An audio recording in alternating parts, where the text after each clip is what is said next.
কচুতলিত পুনৰ অবৈধ লোকৰ দখল শেহতীয়াকৈ 4 এপ্ৰিলত প্ৰশাসনে চলাইছিল তৃতীয়বাৰলৈ অভিযান কিন্তু তাৰ পাছতো পুনৰ অঞ্চলটোত একাংশ সন্দেহজনক মানুহে চলাইছে দখল মাত্ৰ কেইদিনমানতে নিৰ্মাণ কৰা হৈছে 5 শতাধিক ঘৰ মছজিদৰ বিপৰীত দিশে থকা খালী ভূমিত শাৰী শাৰীকৈ সাজিছে ঘৰসমূহ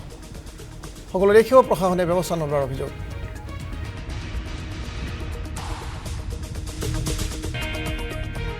শেষৰটো পৰ্যায়ৰ উচ্ছেদ অভিযানৰ আজি 25 দিন সম্পূৰ্ণ নহওঁতে মছজিদৰ সন্মুখত পুনৰ শাৰী শাৰীকৈ একাংশ ঘৰ সজা পৰিলক্ষিত হৈছে কাঠ বাঁহ তিৰপালৰ সহায়ত এইসমূহ ঘৰ সাজি তাত